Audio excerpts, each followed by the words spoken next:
Deus é bom. Bom, vamos pregar a palavra de Deus. Amém. Tivemos uma pregação no domingo chamada Sem Limites, relacionadas à fé. Amém? Vamos começar com uma oração. Amém. Deus Pai, muito obrigado por estarmos aqui, obrigado pelo seu amor, esteja conosco, Pai, ajuda-nos, inspira-nos, Deus, que possamos fazer a sua vontade com todo o nosso coração e não termos limites, Pai, limites humanos, não sermos pessoas limitadas, Pai, pessoas que exercem a fé somente em parte, Pai, mas que nós possamos estar de acordo com a sua vontade, exercer, Pai eterno, a nossa fé de acordo com aquilo que nós precisamos fazer aqui no Rio de Janeiro. Obrigado, em nome de Jesus, oramos e agradecemos. Amém. Amém. Irmãos, foi uma pregação de 5 pontos, eu vou fazer 3 pontos apenas, e os outros 2 pontos eu vou fazer nos cultos de semana. Mas algumas pessoas na Bíblia foram impactadas por Jesus. Nós vemos uma mulher com hemorragia, que foi curada. Nós vemos um homem endemoniado num cemitério, que foi impactado. Nós vemos Jairo. E todas essas pessoas, depois que foram tocadas por Jesus, venceram as suas limitações. E elas tiveram mudanças radicais. Então não importa quais sejam as nossas limitações, se nós tomamos a decisão de não sermos limitados, ainda que sejamos limitados para muitas coisas, Deus vai abençoar, amém? Se nós vamos para Jesus, ninguém que vai a Jesus continua limitado. Todos nós que vamos para Jesus, vencemos nossas limitações, amém? E pessoas que eram limitadas, agora são pessoas livres.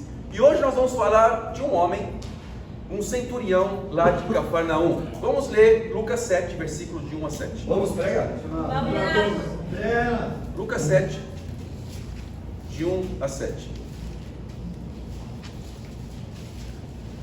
Vamos, Renato. Vamos, irmão. Tendo terminado de dizer tudo isso ao povo, Jesus entrou em Cafarnaum. Ali estava o servo de um centurião doente e quase à morte, e a quem seu senhor estimava muito. Ele ouviu falar de Jesus e enviou-lhe alguns líderes religiosos dos judeus, pedindo-lhe que fosse curar o seu servo. Chegando-se a Jesus, suplicaram-lhe com insistência: este homem merece que faças isso, porque ama a nossa nação e construiu a nossa sinagoga. Jesus foi com eles. Já estava perto da casa, quando o centurião mandou amigos dizerem a Jesus: Senhor, não te incomodes, pois não mereço receber-te debaixo do meu teto. Por isso, nem me considerei digno de ir ao teu encontro. Mas dize uma palavra, e o meu servo será curado. Pois eu também sou homem, sujeito à autoridade, com soldados sob o meu comando. Digo a um, vá, e ele vai. E a outro, venha, e ele vem. Diga ao meu servo, faça isso, e ele faz. Ao ouvir isso, Jesus admirou-se dele. Uau, Jesus também se admira, amém? Quando nós temos fé. E voltando-se para a multidão que o seguia, disse, ou seja, Jesus não perdia a oportunidade de ensinar, não, as pessoas de acordo com os exemplos que ele ia passando. Eu lhes digo que nem em Israel encontrei tamanha fé. Então os homens que haviam sido enviados voltaram para casa e encontraram o servo restabelecido. Que notícia incrível! Não sei se você sabe, mas a palavra Cafarnaum significa vila de Naum. A palavra Cafar é vila, Naum é o profeta, amém? Então esse local, Cafarnaum, era a vila de um profeta. Esse era o nome dessa vila. E quem morou em Cafarnaum? Vocês sabem? Jesus morou em Cafarnaum. Pedro morou em Cafarnaum. Mateus e André. Quantas pessoas saíram de Cafarnaum? Não? Então essas pessoas moraram em Cafarnaum. Ainda que Jesus não tinha nascido em Cafarnaum, mas ele morou em Cafarnaum. E o centurião estava ali. O que era um centurião? Era um homem que cuidava de 100 soldados romanos. Ele tinha muita responsabilidade. Ele era um homem de status social considerável. Era um homem influente. E outros milagres também já aconteceram em Cafarnaum, além desses. Então Jesus curou já um paralítico lá em Cafarnaum. E também ele libertou um homem possesso por demônios. Mas mesmo assim, mesmo tantas pessoas espirituais morando ali em Cafarnaum, que já moraram lá em Cafarnaum, mesmo dando tantos frutos assim, mesmo alguns milagres tendo acontecido, que aconteceram lá em Cafarnaum, mesmo assim era um local lembrado por Jesus por causa do quê? Da incredulidade. Uau! Ainda que houvesse milagres, em Mateus 11, 23, não precisa ir lá, mas lá diz que Jesus fala que Sodoma não seria destruída se os milagres que aconteceram em Cafarnaum acontecessem em Sodoma. Uau! Sodoma e Gomorra, as cidades que foram destruídas por causa da impureza, da imoralidade sexual. Ou seja, mesmo com tantos milagres, mesmo com tantas pessoas espirituais, eles mantinham o seu coração duro. Uau! O coração deles não se abria para a palavra de Deus, não se aproximavam de Deus, mesmo Jesus morando lá. Isso nos leva ao primeiro ponto. Amém? Uma fé sem limites vem de um amor sem limites. Uau! Hoje, irmãos, nós temos muitas coisas a nosso favor. Nós temos um grupo de discípulos incríveis aqui no Rio de Janeiro, amém? Hoje nós vamos ver batismos na igreja. Nós vamos ver a Ana Luísa sendo batizada.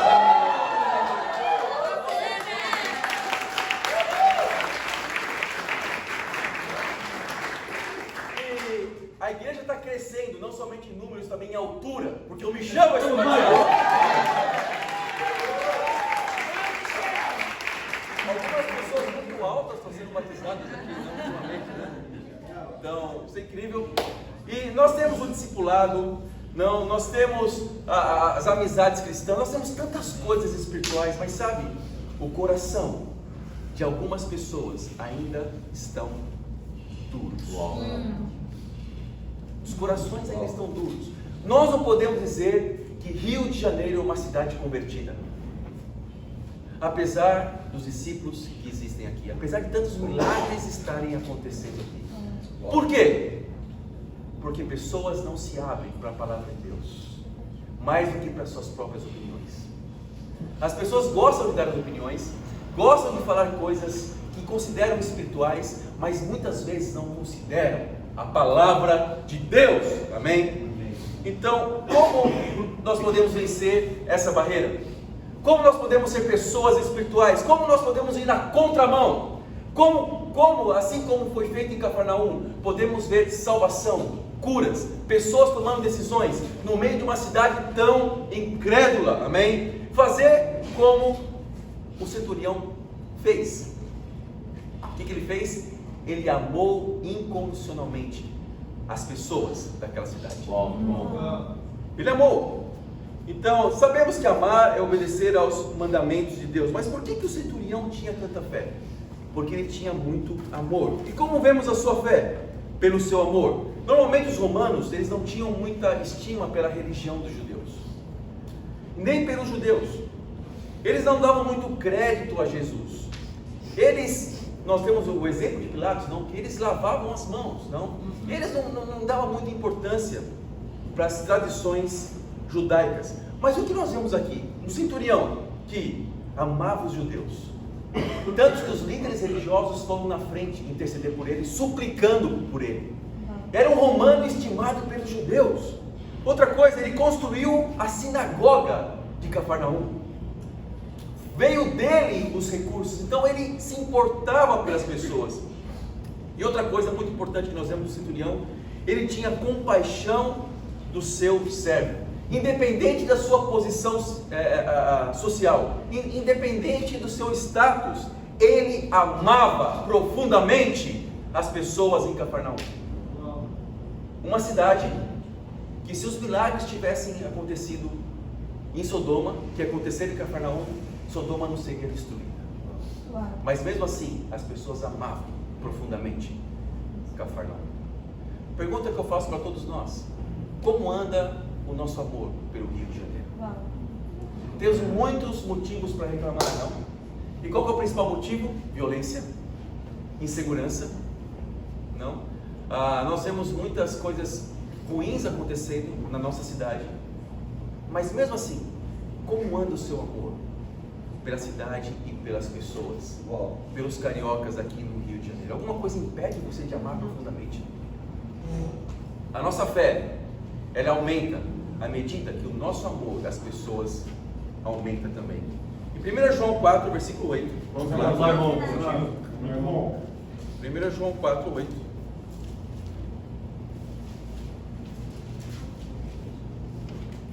Diz assim: quem não ama, não conhece a Deus, porque Deus é amor. Foi assim que Deus manifestou o seu amor entre nós, enviou o seu Filho unigênito ao mundo, para que pudéssemos viver por meio dele. Amém? Então a Bíblia deixa claramente, porque quem não ama não conhece a Deus, e quem não conhece a Deus não tem fé.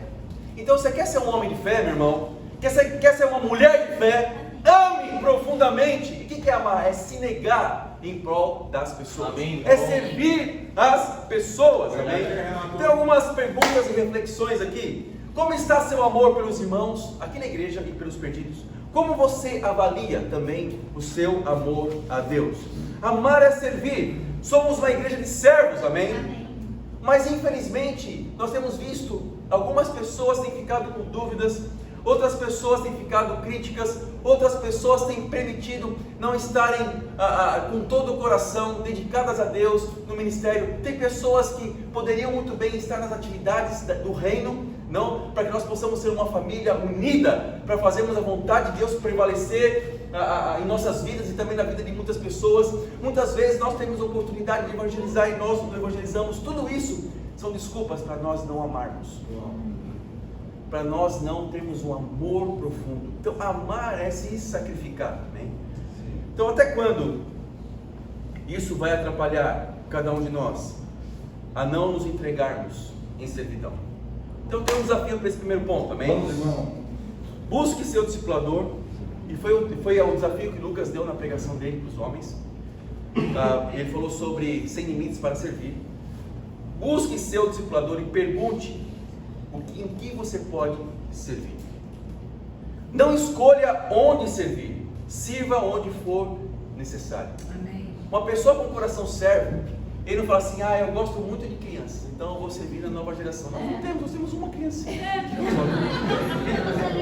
E ela é super disputada, olha. Todo mundo quer estar com ela. Então é muito fácil: eu quero servir no coral porque eu quero exercer meu talento. Não, eu sou um cantor. Não. Ok, mas quem quer servir limpando? Muito bom, Renato. Vamos lá. Muito bom. Quem quer servir quando vê um papelzinho aqui no chão? Não, pegar um papel aqui, deixa eu guardar, vou colocar aqui, vou jogar no lixo depois. Quem faz isso? Quem ajuda para arrumar as cadeiras? Muito bom. Quem se coloca à disposição para estar em estudos bíblicos desde o começo? Às vezes existem perguntas nos grupos: quem pode estar disponível? Porque às vezes você está e fala que não, eu ignoro a mensagem. Não. Então quem quer servir naquilo onde os outros não querem servir? Essa é a diferença. Amém. Não escolha em que você quer servir, sirva onde nós precisamos servir. No reino de Deus. Amém. Amém. É para isso que serve o discípulo. Então esse é o desafio: sirva onde for necessário e pergunte para o seu discipulador, amém, como você pode servir mais. Segundo ponto: uma fé sem limites demonstra humildade. Olha só o que o centurião fez. Ele pediu ajuda dos líderes religiosos para falarem com Jesus. Ele não foi pessoalmente. Como sabemos que o centurião tinha fé? Ele também, além de amar, ele foi humilde, amém? Ele pediu ajuda. Muito bom.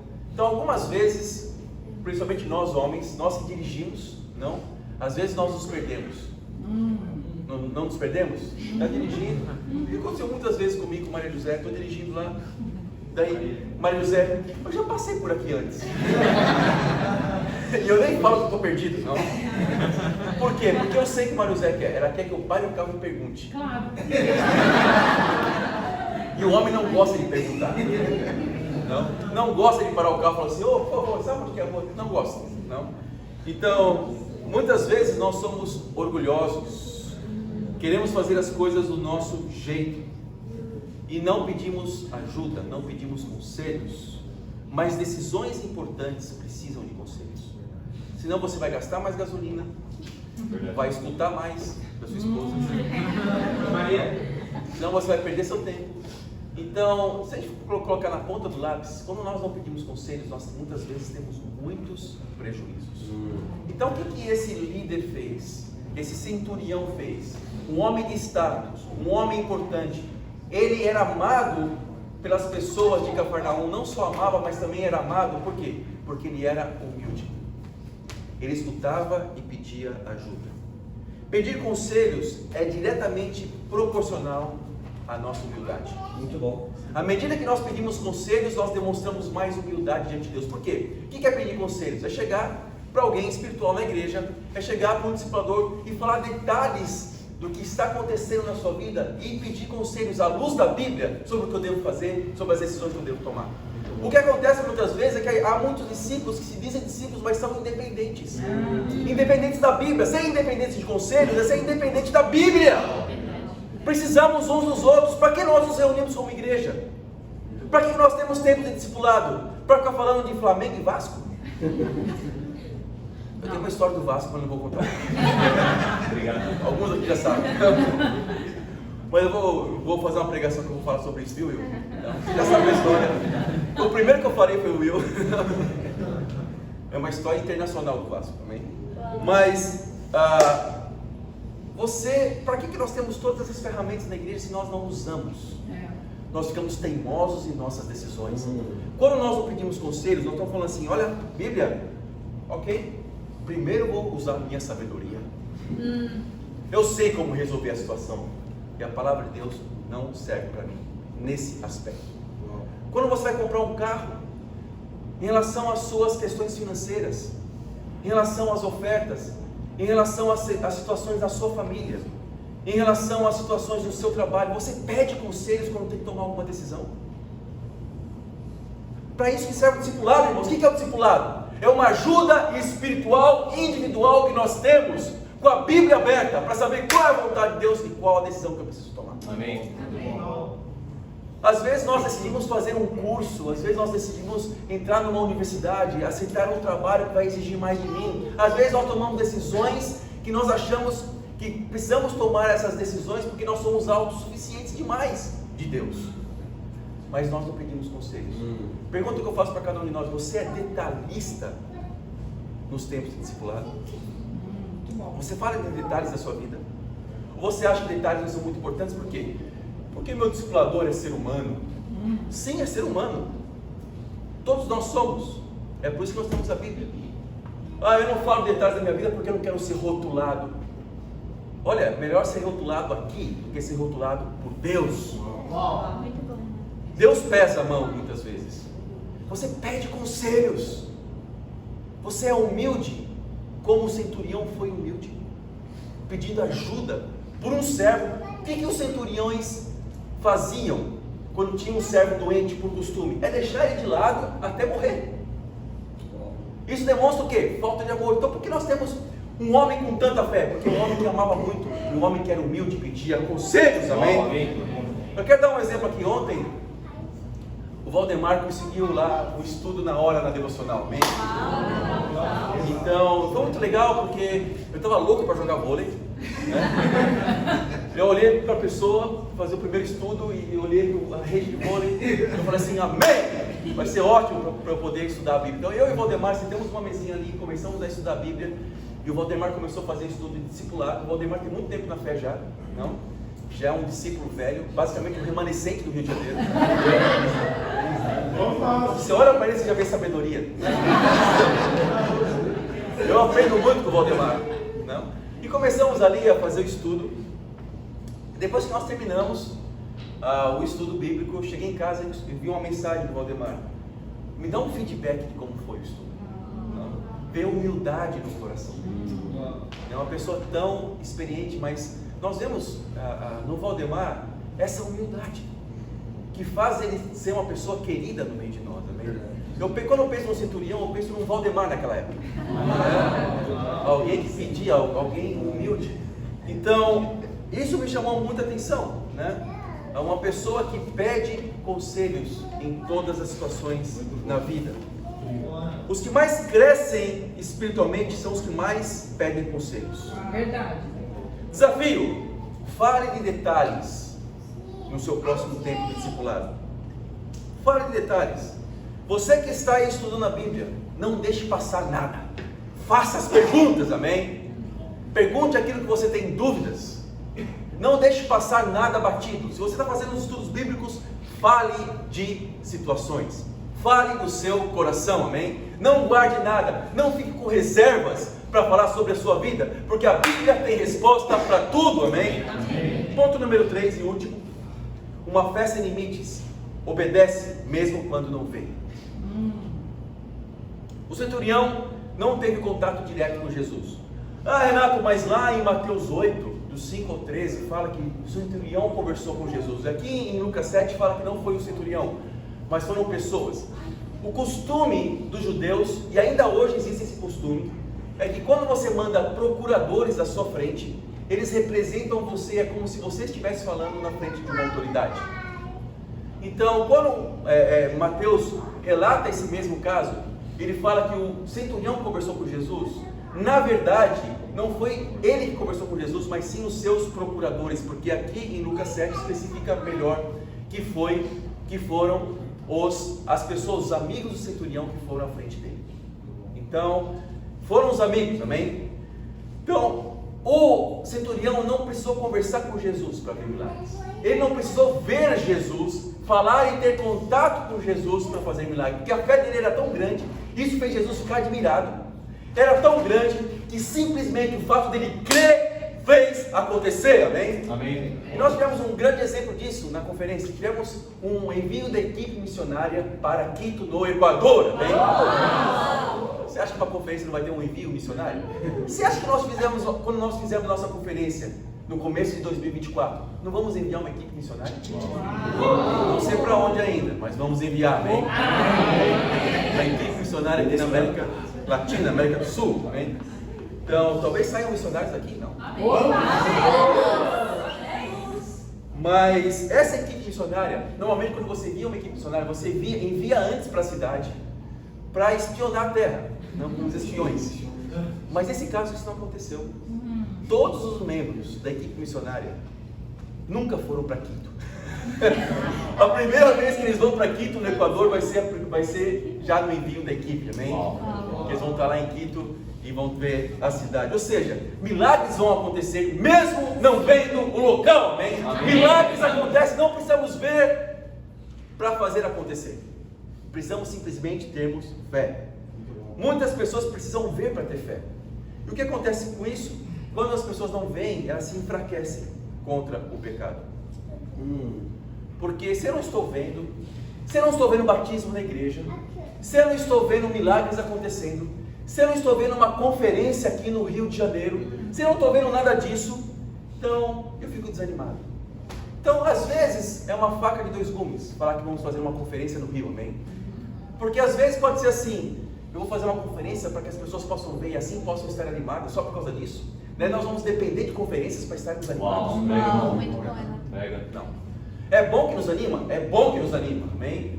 Mas eu não dependo daquilo que eu vejo para estar animado. Amém, o meu relacionamento com Deus basta, amém? Amém. E o que acontece é que muitas pessoas vão para o pecado, por quê? Porque elas não veem acontecer. Uma pessoa sem fé é mais vulnerável ao pecado. Uma pessoa que depende de coisas que vêm são mais vulneráveis, essas pessoas, ao pecado. Algumas pessoas não entendem porque não vencem as lutas básicas contra a impureza, contra a mentira, contra a incredulidade, contra o egoísmo, contra o orgulho. Sabe por quê? Porque precisam ver algo para estarem animados. E se eu não estou animado, eu fico mais suscetível a manter os pecados no meu coração. Não temos relacionamentos suficientes com Deus. Irmãos, entenda algo. O nosso coração, todos nós aqui, é um coração tão ruim quanto o coração de um assassino. Verdade. É um coração tão ruim quanto o coração de um depravado sexual. O que é a depravação sexual? É o ápice da impureza. O que é o assassinato? É o ápice do ódio. Nosso coração aqui, de todos nós aqui, Ninguém aqui é diferente. Nosso coração é tão ruim quanto o coração de uma pessoa que está viciada, entregue às drogas, que é o ápice do egoísmo. Verdade. Mas por que nós não somos depravados sexuais? Por que nós não somos assassinos? Por que nós não somos pessoas entregues às drogas? Porque o Espírito de Deus nos freia. Verdade. Porque nós temos o Espírito de Deus. Se nós nos mantivéssemos no mundo, chegaríamos a pontos insuportáveis que nos levariam à morte, porque a Bíblia fala que o salário do pecado é a morte. Mas por quê? Porque por meio da nossa fé, o Espírito Santo nos segura, amém? Amém. O Espírito Santo não nos deixa tão maus como poderíamos ser em potencial. A Bíblia fala em Gálatas 5, versículo 16. Vamos lá. Vamos, irmão. Gálatas 5, 16, estamos terminando, amém? Amém. Só mais duas escrituras. Gálatas 5, 16. Fala o seguinte: por isso, digo, vivam pelo Espírito, e de modo nenhum satisfarão os desejos da carne. Porque pois a carne deseja o que é contrário ao Espírito, e o Espírito o que é contrário à carne. Eles estão em conflito um com o outro, de modo que vocês não fazem o que desejam. O Espírito Santo é contrário à carne, ele nos freia quando nós somos pessoas espirituais e vivemos pelo Espírito. A Bíblia também fala, agora sim, a última escritura, amém? Em Romanos 1, versículo 28. Vamos. Olha que interessante. Romanos 1, 28, fala assim: além do mais, visto que desprezaram o conhecimento de Deus, Ele os entregou a uma disposição mental reprovável para praticarem o que não deviam. Ou seja, o Espírito Santo nos freia, amém? Então, se nós somos pessoas espirituais, somos freados para não sermos o pior das consequências do pecado. Mas, quando nós não somos espirituais, não somos pessoas que pedem conselhos, não somos pessoas que buscam amar as pessoas ao nosso redor, quando nós não temos fé necessária, o que acontece é que nós acumulamos pecados e somos vulneráveis aos pecados. Daí Deus entrega o pecador aos pecados quando nós não nos arrependemos. É o que fala aqui em Romanos 1. Deus entrega as pessoas ao pecado. Então, Deus, ele tira as travas do Espírito Santo. A pessoa não tem mais aquele freio do Espírito de Deus para não pecar. E qual que é o castigo do pecado principal? Qual que é? A pessoa ser mais pecadora ainda. O castigo do pecado é ser mais pecador. Então a disposição mental reprovada por Deus. Deus entrega as pessoas para o pecado até o ponto que a pessoa vai se envolver tanto que não vai mais conseguir sair. E o qual vai ser o salário do pecado? Vai ser a morte. Então qual que é o desafio? Seja um homem espiritual, ame, seja humilde, obedeça a palavra de Deus, mesmo sem ver milagres, amém? Porque o meu relacionamento com Deus é muito profundo. E precisa ser profundo. A minha amizade com Deus tem que ser profunda. A incredulidade faz Deus tirar o freio do Espírito Santo na sua vida. Então qual que é o castigo? Mais pecado. Mais pecado. Faça o contrário, amém? Faça como o centurião. Mesmo não vendo Jesus, ele foi até o fim, por amor, com humildade, não teve limite. E nós precisamos estar animados por causa disso, porque nós temos o Espírito de Deus. Amém. E nós tivemos a oportunidade de receber esse Espírito de Deus por meio do batismo. Amém. Como? Nós vamos ver aqui o Mateus e a Ana, amém? Tomando essa decisão. O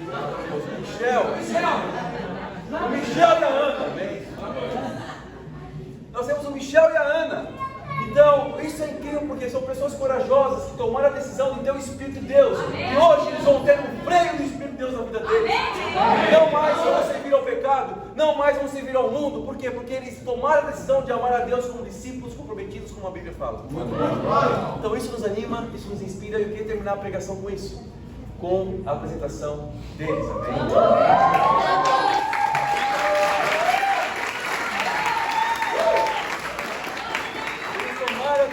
Amar a Deus acima de tudo. Amém. E com isso vão ser pessoas que vão ser usadas por Deus para que outras pessoas possam também conhecer. Amém? Aquilo que nós conhecemos. E por isso nós fazemos parte da incrível família de Deus. Então, vou deixar eles. A Ana decidiu ser batizada hoje. E eu quero falar um pouquinho sobre a Ana, sobre como foi os estudos com ela. Foi muito legal.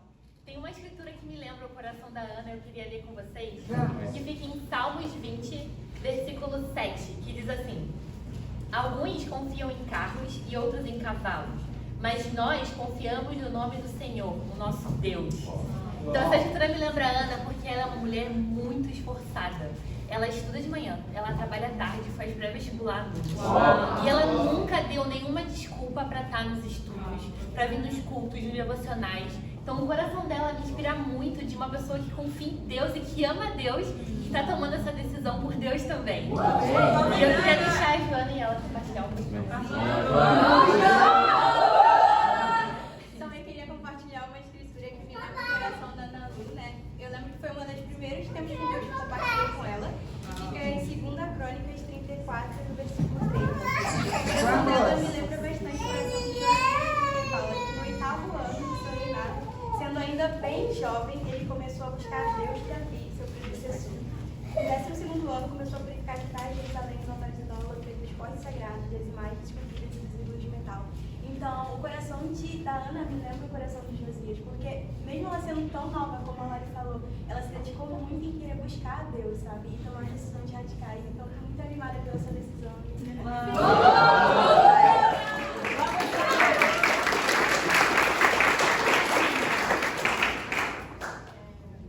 Bom, gente, bom dia.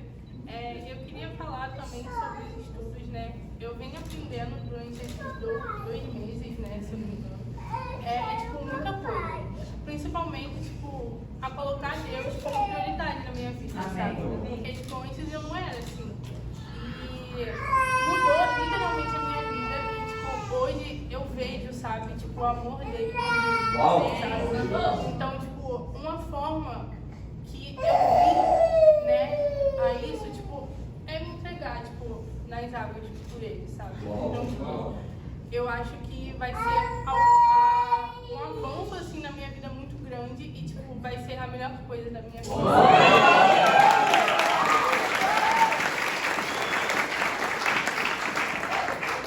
Duas melhores perguntas da sua vida. Vamos! A primeira é: você acredita que Jesus é filho de Deus? Ele morreu por você, ressuscitou no 3º dia e está sentado ao lado de Deus? Sim. Aí. Qual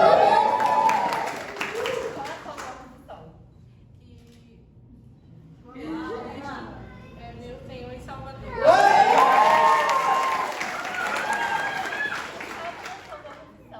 Você será batizado em nome do Pai, do Filho e do Espírito Santo, receberá o perdão dos seus pecados do presente, do passado e do futuro e fará parte dessa incrível família.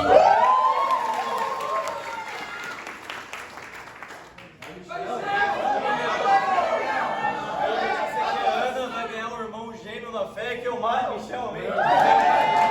Eu coloquei o apelido de Michael, pode chamar ele de Michael também.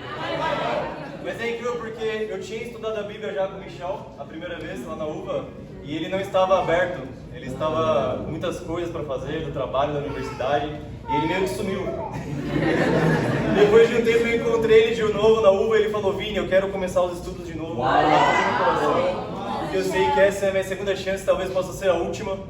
E ele veio com o coração totalmente diferente. Depois do estudo de cruz, eu queria ler uma escritura, Atos 2:37 diz o seguinte: quando viram isso, ficaram aflitos em seu coração e perguntaram a Pedro e aos outros apóstolos: irmãos, o que faremos? Depois do estudo de cruz, ele diz o seguinte: Vinícius, eu quero ser batizado o mais rápido possível. E essa é a motivação que eu queria animar você, irmão. Irmão, não, vou ter que chamar agora de irmão. E sempre focar na cruz, porque essa é a nossa única motivação. Amém? Tudo bem, deixar Legal, compartilhar uma escritura de como foi para estar com o Michel, lá em Tiago 1:12. Amém. Vamos abrir lá. Tiago 1:12, a Bíblia diz assim: feliz é o homem que persevera na provação, porque depois de aprovado, receberá a coroa da vida que Deus prometeu aos que o amam. É isso que eu vejo no coração do Michel. Ele foi um vencedor com Deus. Ele tinha muitas razões para não estar aqui, muitas dificuldades para vencer. Mesmo assim, por amor a Deus, sabe?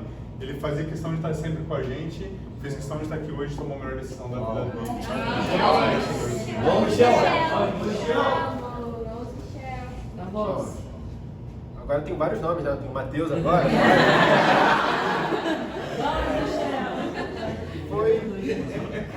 Como falar, não foi uma decisão muito fácil, foi uma decisão até complicada.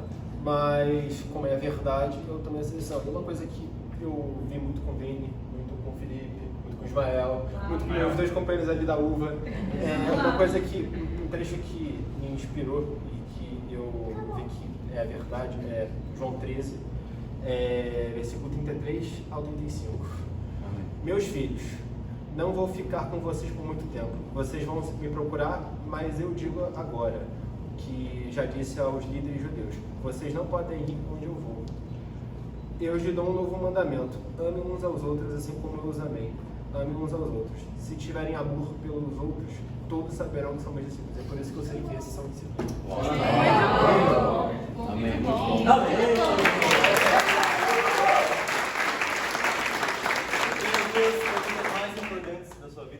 Você crê que Jesus Cristo é o Filho de Deus? Sim, eu creio. Veio aqui na terra, morreu pelos seus pecados, ressuscitou no terceiro dia e hoje está sentado à direita de Deus. Sim. Amém. Jesus Cristo é meu Senhor e meu Salvador. Amém. Em nome do Pai, do Filho e do Espírito Santo, receberá o Espírito Santo de Deus, o perdão de todos os seus pecados, passados, presentes e futuros, e será acrescentada essa grande família. Amém.